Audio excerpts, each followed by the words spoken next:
Welcome to the We Hack Purple podcast, where each episode we meet a new, amazing human that works in the information security industry. I am your host, Tanya Janca, and this week we are sponsored by the Diana Initiative. Their mission is to create a more inclusive information security industry. And since that's very, very close to We Hack Purple's goals, we thought this would be a great partnership. But you don't want to hear about Tanya. I'm old news. We want to hear about our guest, which is Jeremy Ventura. Welcome. Thank you, Tanya. I appreciate it. Super excited to be here. Awesome. Would you mind telling our audience just a little bit about yourself? Yeah, of course. So as you mentioned, my name is Jeremy Ventura. I'm currently the Director of Security Strategy and also the Field CISO for an API security company called ThreatX, based out of Boston, Massachusetts. I've been in the industry for over a decade since I graduated college. Have a master's degree in cybersecurity and homeland security. And like I mentioned, since college, I've always been working in the information security field from all different types of companies and all different types of roles, from starting my career out as a consultant to doing customer success, sales engineering, account management, working as a security strategist, and now kind of evolved over the last couple of years into what I like to call the face and voice of the companies that I work for and building that personal brand. So yeah, it's a little bit about me. I'm based in Southern California and happy to be here again. Awesome. So Jeremy and I met because I was on a webinar with ThreatX, and I immediately started bothering him and telling him he had to come on the We Hack Purple podcast. And he said yes, which is awesome. Because sometimes you just meet someone and you have things in common with them. And so it can sometimes blossom into a friendship. And so him and I are both passionate about trying to get more people from underrepresented groups into tech. And when I say underrepresented, I mean, if you go to the mall and you look around, you'll see men, you'll see women, you'll see tall people, you'll see short people, you'll see people of every race, religion, etc. Or at least in Canada, that's what you'll see. Like, it is a rainbow in Canada. But then when I walk into a cybersecurity company, I tend to see just a lot of white men. And I at least, I'm going to speak for me, I'll let you speak for you. I want to see everybody. I want everybody to show up. I want everybody to be here so they can have awesome jobs, but also so that we can have the diversity of thought and ideas. And just, yeah, I think personally that our industry would be way better if it was more what the actual populace is like. So, Jeremy. Yeah, no, I couldn't agree more.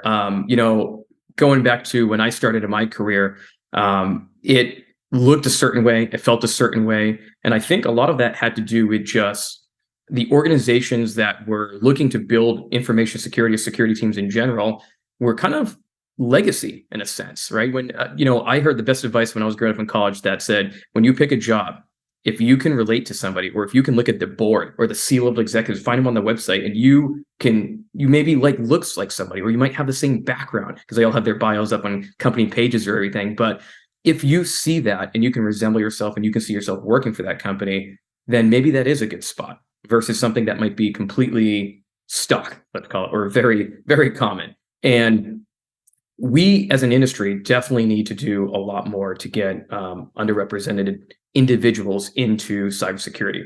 I think a lot of it is, when we focus on it, is the infrastructure. And I don't necessarily mean technical, but the infrastructure that organizations have in place aren't really realistic to the hiring candidates or the hiring pool that want to get in. We see people from all different races, countries, religions, backgrounds, genders, and we need to break those barriers. We need to say that none of that matters in the sense of that should make you more qualified or underqualified as a candidate. We need to hire the people that are best for that job, and we need to look different. We need to have different voices, have different opinions, because that's how we're going to stop the bad guys, right? Because the bad guys, as we know, not to talk too much about security, but they're evolving. They're getting faster and faster. And sometimes we need different minds, different backgrounds to be able to combat against those adversaries. So Jeremy and I were chatting about all the types of things we could talk about, because both of us talk about API security and all sorts of other things like that. And then he suggested, well, what if we just talk about something that's really, really important to us? And I was like, oh my gosh, this is the best. And so I have so many thoughts, but I was wondering if we could start a little bit with maybe your story about getting into cyber and how you ended up on stage. Yeah, absolutely. So I won't bore everybody with a very long story, but it's interesting. And I think the theme and the main message that I want to get out of my story is that it can be your story as well. If you're listening to this, it may not be, but like taking some of the different advices or the path that I took can actually you can start to explore different types of career paths and ideas. And so for me, I went to college and I graduated, and I thought I always wanted to be a police officer. I actually graduated my bachelor's in administration of justice, and thinking, I was taking police exams, I was interning at police departments, and I was like, oh, I want to, bust the door down and go arrest people and all this good stuff. And I quickly realized in these internships, that was only maybe 5% of the job. The other 80% or 90% was documentation writing or technical writing, or working with the public and the people and writing documents. And I was like, oh, okay, this is, for better or worse, this is interesting, right? It's not what you imagine as a kid. You're like, oh, I want to be a police officer. And I was actually speaking at a conference, and shout out to a good mentor and good friend of mine to this day, Ken Bell, who's actually the deputy CISO currently at ForcePoint. He was one of my biggest mentors right away. He was a teacher, but also he saw me speak at a conference and said, I think maybe you want to intern with me, or are you interested? And I said, oh, cool. Like, is it police work? And he goes, no, I'm running the cybersecurity program at Raytheon at the time in Portsmouth, Rhode Island. And he was running it for the East Coast. And I said, oh, cybersecurity. And probably like most people, I'm like, it's kind of a cool, hip turn or sexy term. And I was just like, but I'm not a computer science major. I don't know how to start. How do I get in? And I was fortunate enough to have great leaders, great mentors, great instructors in college that said, that's okay. We're all starting at the same point, and people are learning. Technology is changing every single day. We're going to teach you. And when you get out in the real world, you're going to learn even more once you're on the job. Our job is to prepare you for those interviews, prepare you for that first job. And once you get in, the rest is history, hopefully. And so I started my internship. I got into cybersecurity. I learned a lot on the job. I was doing a lot of security operations work as an intern. I was doing a lot of technical writing, as I mentioned, which I know we'll talk a little bit more about that later and what that entails. But also doing a lot of open source intelligence and really presentation skills. So I specifically remember at this internship, they would say, go out and we've got this threat actor and might be hitting these servers, and here are all the different IP addresses, and here's the logs. Go. Give us your best recommendations tomorrow. What should we do? Should we block them? Should we allow access? Do we need to investigate? And we're all sitting there like, what? And we would get into the next day, and there would be a room full of Raytheon cybersecurity executives. And they would say, get up there. It's time to present. And so talk about real world experience. It wasn't just about coding or scripting or, combing through logs. It was, you now have to present yourself in a fashionable manner, professional manner, and get feedback on that. And I think I always look back at that was one of the best learning experiences. It had, again, nothing to really do with like the technical part of cybersecurity. It was more about, okay, I need to be, professional and persuasive on what I want to say. So from there, everything kind of took off. I got the internship. I went back. I got my master's degree. And then, as I mentioned before, I worked my way through a couple different careers and a couple different positions. And the best thing about that was once you get into cybersecurity, there's so many roles, there's so many opportunities, the network you can do, whether it's going to a conference, attending a podcast or a webcast like this and learning about two individuals and their path. It's really endless opportunities, and it's going to continue to grow and evolve because of how fast technology in the world's changing. And so that was a little bit of my background of kind of how I started. And I think you also asked me kind of my new role, which I do a lot of PR, kind of the face and voice, is how did I get into that? And the funny story was, this is about 4 to 5 years ago. I was working as a sales engineer for a large public company, and we were in Vegas for a cybersecurity conference. And I was one of the sales engineers working the floor booth and, giving conference goers demos, handing out free swag, just being nice. And there was a speaking slot that day for our chief product officer. And our chief product officer was flying in from Florida, taking a connection flight into Vegas, and his flight got delayed. And everybody at the actual our company's booth was kind of freaking out, like, uh-oh, like we got to go on in 30 minutes. Who's going to speak about the product and the vision we're doing and the roadmap? And they're all looking around like, can you do it? I could, but I don't feel too comfortable. And I was sitting in the back like, I'll do it. And they all look back and they're like, Ventura, you'll do it? And I said, yeah, I'll do it. And so they're like, are you sure? And I was like, I got this. And I got up on stage, and it wasn't a black hat, so it wasn't super, super, big, not thousands of people, but there were definitely a good amount of people, maybe hundreds, maybe 102 that was sitting in there. And I got my first experience, just thrown into the fire. And I know, again, we'll talk about one of those themes coming up here that everyone can learn. But I got up there, I spoke, and I completely blacked out. First time, I was super nervous. I don't even remember what I said because I wasn't prepared to do it, but I knew that I could do it and step up to the challenge. And I did. And the greatest thing about that was we had other executives at the company that were watching me speak, like our CRO at the time. And I was like, wow, this kid's kind of good. Like maybe we can utilize him in different ways. Fast forward, here I am now, right? And so now, being the director at ThreatX, like I get to control a lot of the thought leadership or what we want to do and how we want to present ourselves to partners, customers, prospects in the world. And so it kind of goes back to the original story of working at Raytheon and being thrown into the fire and present in front of executives, to taking the opportunity and getting the opportunity to get up on stage and speak when someone's flight got delayed, and taking grasp of those opportunities and making the best out of it. Whether you succeed or fail, I think that's the most important. People see that. They see the courage. They see the energy and just the willingness to go out of the way and be a team member. And so here I am now. And so again, like to your point, it's been not handed on a silver platter. It's been more like when the opportunity comes, seize that opportunity. Yes. So Jeremy and I were talking about saying yes to the scary thing more often. So when I did my first talk at a meetup, I really wanted a woman to speak at OWASP. Our OWASP chapter was over 5 years old, and we'd never had a female speaker. And my co-lead said, it's been 3 years, Tanya, when are you going to get on that stage? And I was like, oh no, not me. And he just kept encouraging me. And then a bunch of the community members helped me and let me basically just practice at them 100 times. And they went over my slides with me, and they're just ridiculously supportive. And I got up and I did not die, despite the fact that I was certain I would.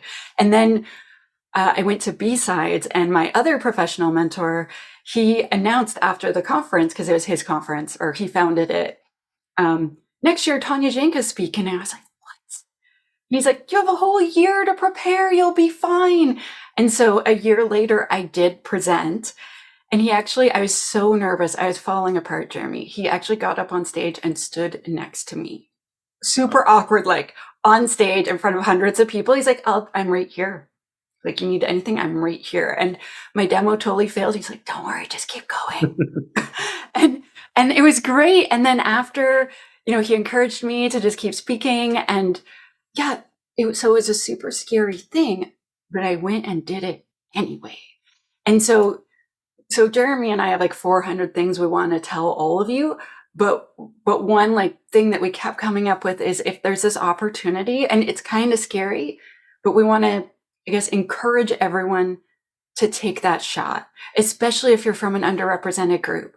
I have women. So a thing that we don't talk about in diversity circles a lot and inclusion circles a lot is that women just say no more often than men. So I'll invite women to be on my podcast, and they'll say no 2 to 3 times more often than men will. And I'm not saying that all of you have to say yes to every single thing, not at all, but I'd like to encourage all of you and tell you it's not as scary as you think. If you do it a few times, it's way, way less scary. And we really, really want you as part of this industry. Jeremy, you did. Okay, so what are some ideas or thoughts on how we could get more underrepresented group people into our industry? What can we do? Yeah.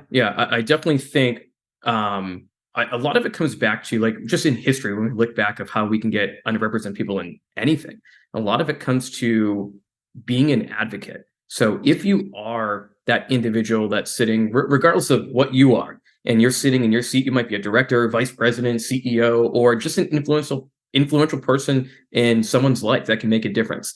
And I think that's another thing where a lot of people don't know they can make a difference in how they can help individuals. And I think as people kind of progress in their career and they've seen success and they've had mentors, giving back, right? Being an advocate for others, being a mentor to others, taking us also saying yes and be like, you know what, I will spend the time and take this person under my wing and help them maybe get their first job or rewrite their resume or get them a seat at the table in the next board meeting just to become, visible. And I think a lot of it becomes is around that topic. In addition to that, I also think it's around education. I think a lot of it is education in the sense that when things aren't working right for an organization, let's say companies put a project out, we need to focus on this project and we have the team together. Right from the beginning, when we're thinking about who's part of that team to work in a project, it can't be the same. Oh, we're going to pick, John from engineering and Dan from, support and Mike from customer success. Let's change it up. Let's get Elizabeth from finance. Let's get Mary from HR, because maybe the ransomware playbook or a tabletop we're going through will involve HR or finance. Like thinking outside of the box about different teams, different individuals in the teams, because whether you're technical or not, I don't think any of that matters. I think what really happens again is it matters, but not at the grand scheme of things of providing a new opinion, providing a different perspective and a different voice based upon your backgrounds and your experiences. So I think education, but I also think it comes around to, again, really around individuals that are in certain positions that have, I'll quote and say, power, being an advocate, taking the risk and bringing somebody new on their team. I'll give a quick shout out. There is an individual that works at ThreatX on our security operations center, Lauren. And Lauren was a hairdresser, and I believe for 13 years. And she said, I want to go, I love being a hairdresser, but I want to go and, work in cybersecurity. I think I have a passion for this. She went, got a couple of certificates, certifications, and ThreatX hired her over hundreds of candidates. Why? Because we took a chance. We did something different. We said, think about the skills that police officers, nurses, doctors, people. We hired somebody recently that came from a FedEx facility delivering packages. Hairdressers again, right? Whatever the profession is, musicians, that's another big one. Like giving people opportunities, regardless of their background, because there's so many skills that they have to do. And it's funny because we're both musicians, actually. We talked about that before in the past, but individuals that aren't musicians have the same kind of fear when they're like, oh, I got to learn how to play guitar, or I got to learn how to sing or play piano. Train people, educate people, be nice, guide people through, be an advocate again. So I think that it kind of all comes down to one, being an advocate, making sure we think outside the box. One more thing I'll kind of mention is I worked for a company recently, and there was no such thing when we hired people or interviewed people as a culture fit. There was no thing. We called it culture add. And that was one of the first things, like, what can you add to evolve our culture? Because if you're thinking you're going to fit in this box, oh, I only can work with people that look like this, sound like this, or think like this, you failed. You failed. So anyway, I think it goes, there's a couple themes there, but that's what I want to at least relay today. We Hack Purple actually has employee and company values, and so we have several values. Like one of our values is fun, but inclusion, diversity, and accessibility. So that as often as possible, we want to make sure we can share information with literally everyone. And so then when you join the We Hack Purple community, again, there's like this code of conduct where, so I like your idea of culture add instead of culture fit, but I also feel like sometimes there's like, but hate is not allowed. That also can go a long way. Like when I see an event and they don't have a code of conduct, or they do have one and it just says, don't be a jerk. I'm like, if everyone knew what being a jerk was, we wouldn't need codes of conduct. But you mentioned a magical word, advocate for other people. And you and I were talking about power. So a lot of us have power that we don't realize. And so I asked Jeremy to be on my podcast because I have the power to put him on this platform that you're listening to or watching right now. But we all have way more power than you might realize. And you can use it for good. You can use it only for yourself. You can use it for evil if you're that type of person. And so there's like lots of people that don't realize the power that they have. And so sometimes the power is as easy as, oh, I have a +1 for this event. And instead of, taking someone from your office or like a person on your team that you would normally take, reaching out to that co-op student who's brand new and say, would you like to accompany me to this fancy pants dinner thing? Or would you like to attend this with me? So I've done that quite a few times where I get an extra ticket, and I almost always bring one of my community members, right? When I'm going to speak at a conference, once in a while, especially if I'm the keynote, I'll say, so if you don't have the complete lineup already set, I have this list of women who are less famous than me, but completely awesome. Would you consider one of them? As like, if there's a lightning talk that needs to happen, or there's like some opportunity somewhere. And so this is something we can do. Like, if you're going to open up this huge door for yourself, you could just hold it for one more person. And I think you had a lot of ideas of ways we can do this too, like just making an introduction sometimes. Yep. Yeah, no, absolutely. I can think of one today, actually, that happened where our PR firm said we have this rapid response channel. So if a journalist is saying, "Hey, we need commentary from ThreatX about whatever it might be," and typically they'll come to me, "Jeremy, hey, can I have commentary?" And I've been working and getting to know everyone at my company as well, and I realized that we have individuals that aren't in my role that work in security operations or support or engineering or marketing that said, "Man, I really like what you do. Like, how did you get into it?" And we'll have the conversation. Today is a great example, real life example where the PR firm said, "We need commentary." I reached out to the person. I said, "Do you want to take this one? We can work together and I'll help you and I'll be the advocate for you. And then you get your name out there." And it was Bloomberg out of all things. And I'm like, it's okay. Like, I don't need to be in every article and every piece. And I know that's my role, but being an advocate where sometimes those opportunities happen, right? Having the conversations, like if you're interested, let's say you work in whatever position within inside of a company, but you're striving to, or you're looking at somebody and like, "Man, I really wish I could do what they do." Or like, I think they're asked for the job. Reach out to them, right? Have the conversations, have a coffee date, right? Like whatever it might be, and ask them how they got there. I think a lot of the times as individuals, sometimes we can fall into this, kind of this pattern of, it's a real topic of imposter syndrome, right? Where we fall into, maybe I'm not as good as an individual. I don't have the right education. I don't look like that type of person. I can't speak as well. I can't write as well. It's a real thing, but I think there's ways to overcome that. And I think it goes back to a lot of things we're saying yes, reaching out to people, asking for mentorships, because there's a lot of people willing to give back. And to your point, it's also on us to find those small opportunities sometimes. Those small opportunities can create such a large difference in someone's life that we may never know they might end up becoming our boss later down the road. And I love that. And I think that's the aspect of it, is like, we're all here to help each other and break those barriers. Yeah, I hear a lot about imposter syndrome, and as a person who has exactly zero experience as a mental health professional, I clearly don't know the answer, but even if people feel that, I want to encourage them. Like, your feelings are valid, but we still really want you.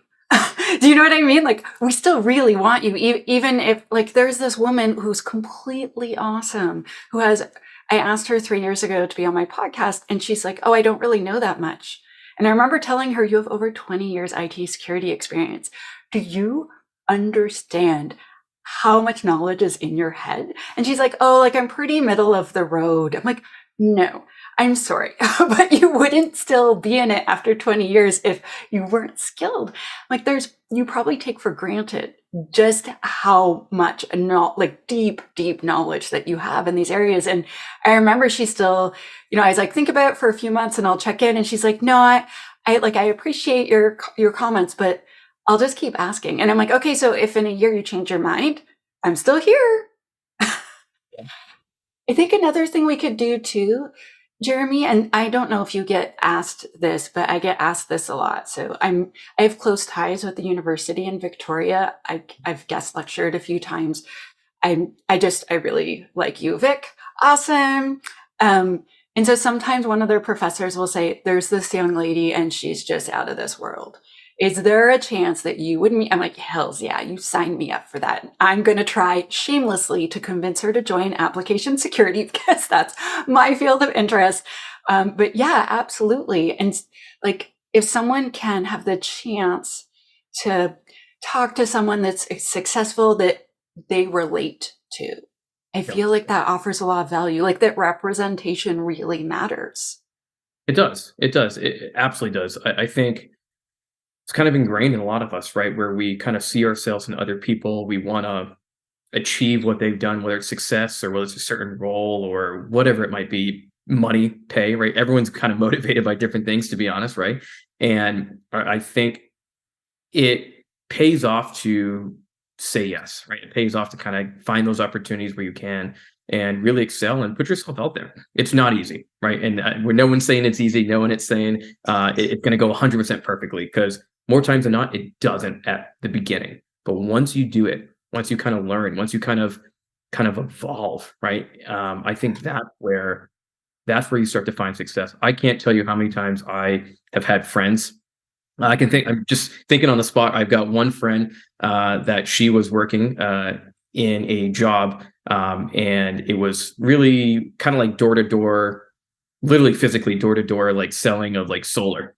And said, I'm interested in cybersecurity, but I kind of want to do the sales aspect of it. Said, yeah, if I see something, that comes across my desk, like I don't care if you're selling solar or cars or security already, whatever it might be. And an opportunity came by, made the introduction. She did the rest, right? She powered through it. But given her the opportunity, making the connection, I said, she's a rock star. You're gonna like her. All you gotta do is just like anybody, you just gotta train how to sell your tool and your product, but you're gonna love her and she's gonna be a great asset to the team. Sure enough, she's one of the top selling reps for this massive company. So like, and again, I don't take the credit of that. It was just she came to me and said, I really like hearing your stories about cybersecurity, but like, how about the sales aspect? And I think that goes back to a lot of things we're talking about, that no matter what your passion is, we want you, to your point, right? I'll just reiterate what you said to everybody, that we want you. There's so many different roles.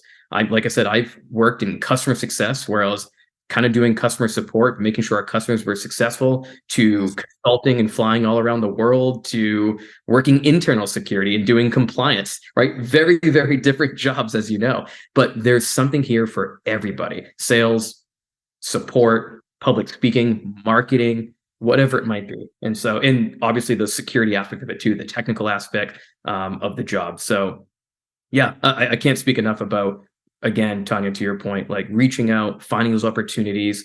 If I can give any advice, I get a lot of times where you mentioned speaking at different universities and colleges, and I got the opportunity to speak at the University of Virginia, and it was their cybersecurity and also like engineering students.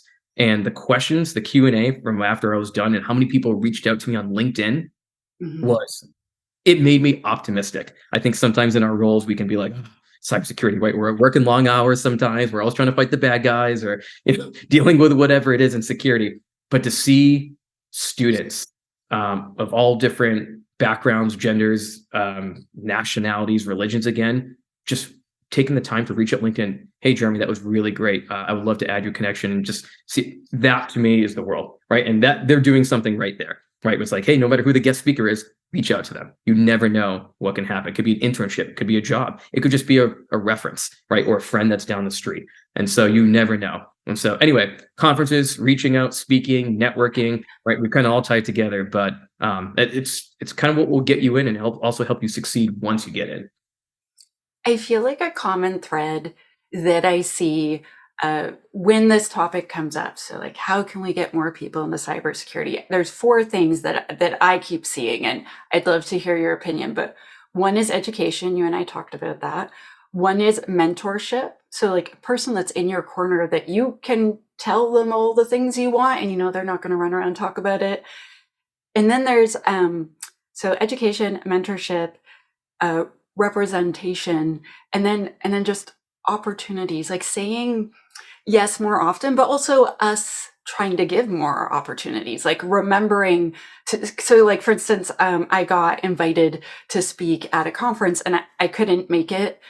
Well, I could, but there was a conflict, and I wasn't allowed to go. And I remember they said, oh, okay, well, we'll find someone else. And I was like, oh, no. And I found them a woman of color who's also an expert in the same topic as me. And she was like, oh, I don't know. I'm like, yeah, you're going to be amazing. And I just like kept like talking her into it. And then she went and did it, and she was so But me spending that extra time sending like 400 texts to her, kind of like nagging her. I'm like, just think about it. Let me know, blah, blah, blah. And then eventually like she talked to them and then she did the thing.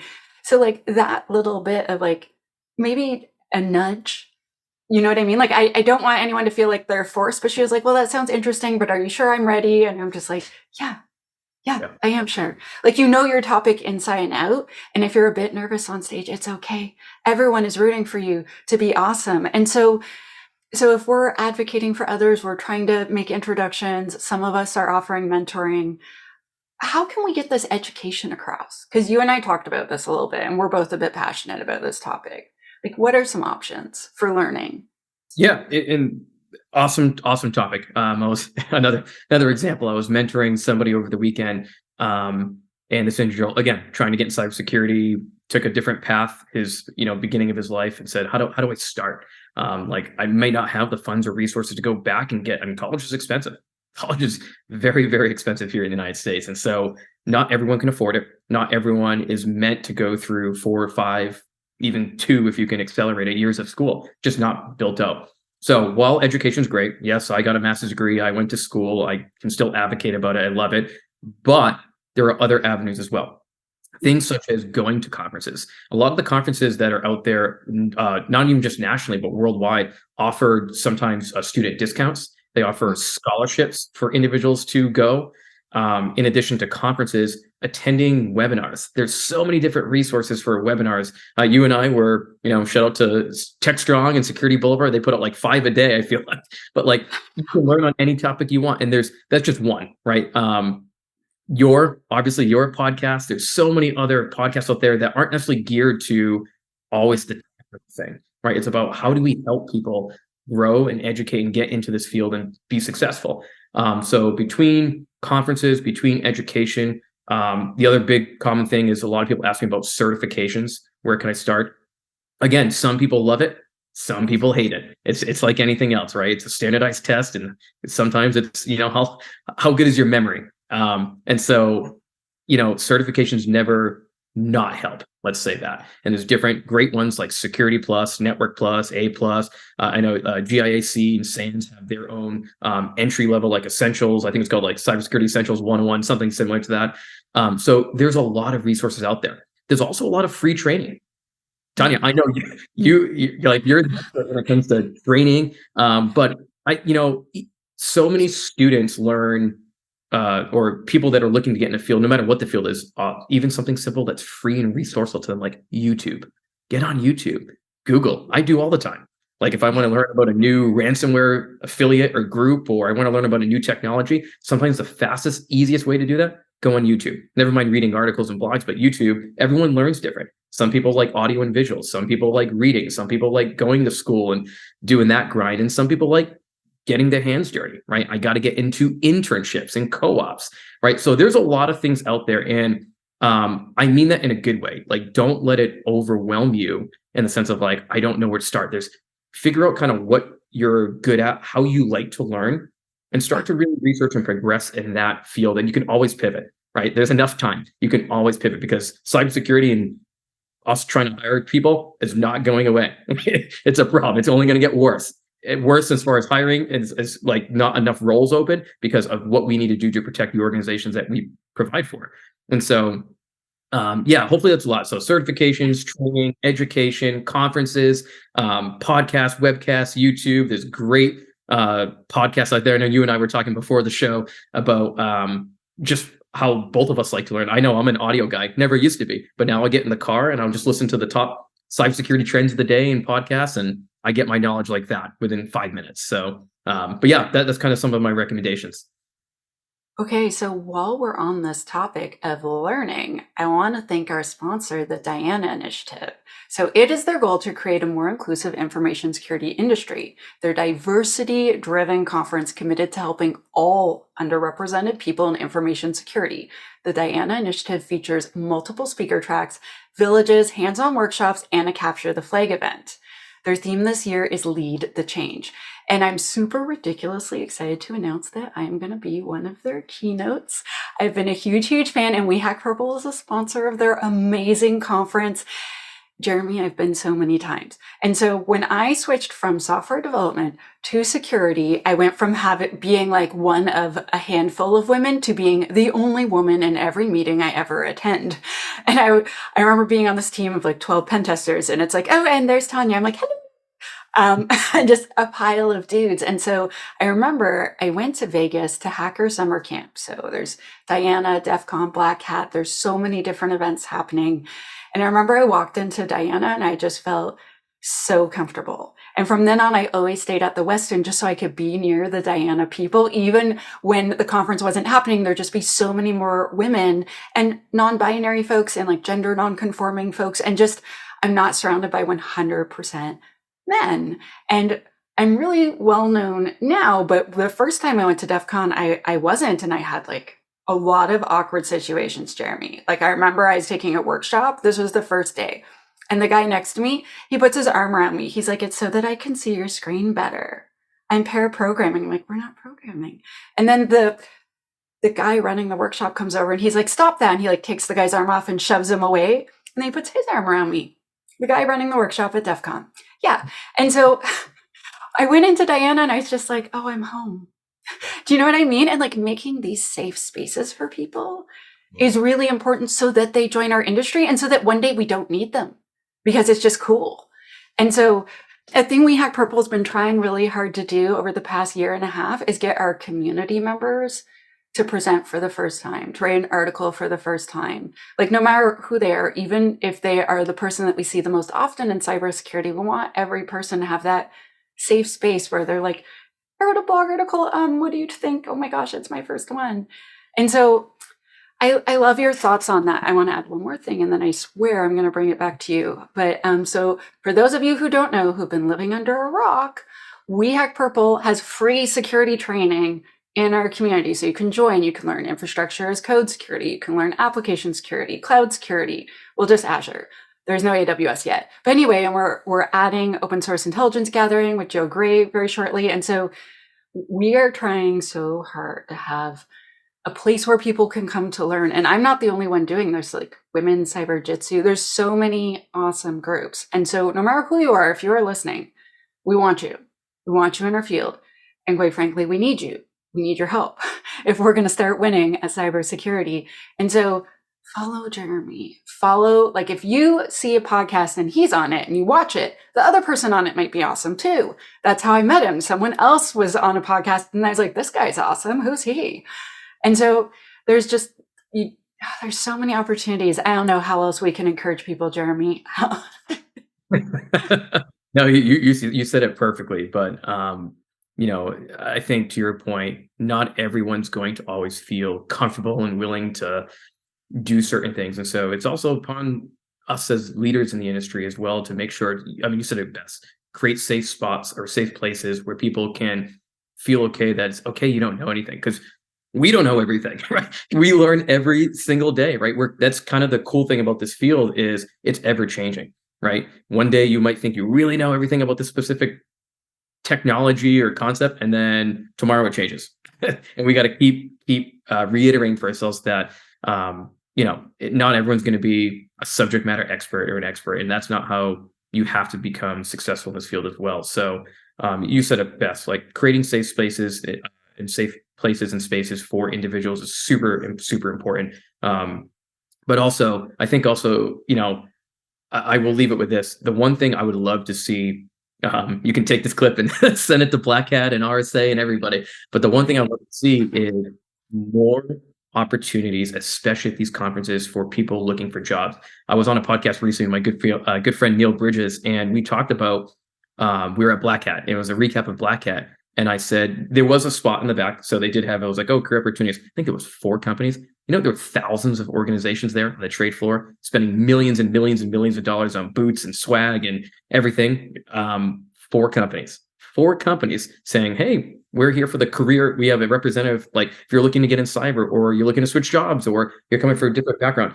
So kudos to those 4 companies. I believe actually I worked for 2 out of those 4. So proud of that. But in addition, though, we need way more. 4 out of thousands is we're doing harm to our own selves. So organizations need to work better together. They need to work better with these conference people that put it on, to make sure we're giving the opportunity and the safe places again for people to be okay. And you walk to a conference and hand a resume to somebody and say, you know what, I'm really interested in your company. I love the values, right? I see somebody on your board that looks like me or speaks like me or that I want to be. I would love to have a conversation, right? That's all it takes sometimes to really, really succeed and, get your foot in the door. Yeah. And anyone that is listening, anyone, as long as you're willing to obey the code of conduct, can join We Hack Purple, and we have a jobs channel. We have over 7,000 people who are obsessed with AppSec, and you can post jobs for free. We don't charge because we want all of our community members to have as many opportunities as possible. But I think what our community members probably want is to know where they can get more Jeremy. So can you tell us if people could maybe follow you on social media, or if there's a special event coming up? Yeah, absolutely. So 3 different ways. So one, first is LinkedIn. So I'm on LinkedIn pretty actively. I like to keep up with posting at least once or twice a week, and that could be from articles to posting recaps of podcasts like we're doing right now, commentary. It could be blogging, videos, whatever it might be. So LinkedIn, definitely connect with me, follow me, send me a message. Right, I will respond back. I think that's also very important for us leaders to respond back to people that want to get into cybersecurity and help them. Number 2 is also the company I work for currently is ThreatX. ThreatX does have our own blogging, our own publications that we post as well. You can actually enter your email address right on the ThreatX website and see updated blogs. I know one got posted today, which is awesome. And then number 3, which is probably the most exciting, is super excited to announce that I will be the host of a new podcast presented by ThreatX, where it's called Exploring Cybersecurity. And we're going to have thought leaders like yourself, Tanya, and individuals from all different industries, backgrounds, to really give a whole universal picture and different perspectives on everything cybersecurity. And that could be anything from, again, education, diversity, inclusion, and we're going to get technical as well for the technical audience that wants to hear that. So we'll talk about things like API security or ransomware or phishing or top trends that are going on. So super excited. That will actually be releasing this week, Exploring Cybersecurity by ThreatX. So be on the lookout, be on the follow. I'll be posting as well. ThreatX will be posting it, and hope to see everybody there. Awesome. If you are watching on YouTube, below our gorgeous images, below you can see the links to all of this, so that you can get an invite to the ThreatX event. You can get a link to connect with Jeremy online on LinkedIn, and so that you can, go to see the blog, do all of the things. If you are listening, you can go to wehackpurple.com, click on podcast, find Jeremy's episode, which should be probably right at the top. And then we'll have the links to all of the things. I want to thank you so much. I want to thank Diana Initiative for being our sponsor, but I want to thank you for really basically driving the message home, that this is so important to all of us. And so thank you so much, Jeremy. I really, really appreciate it. And thank you so much, Tanya. Thank you as well, Diana Initiative. I think everything that you guys are doing is awesome. Keep it going. It's great. And we need more of it, right, from other industries and initiatives. Tanya, thank you so much as well for having me on and letting us both share our messages about why we need you. For all the listeners that are listening to right now, we need you, right? It's not just wanting, we need you. And so break those barriers, say yes when the challenges become tough, or you might be a little uncomfortable, because you never know where it can land you. So Tanya, again, and all the viewers and listeners right now, thank you so much. Thank you. Bye, everyone.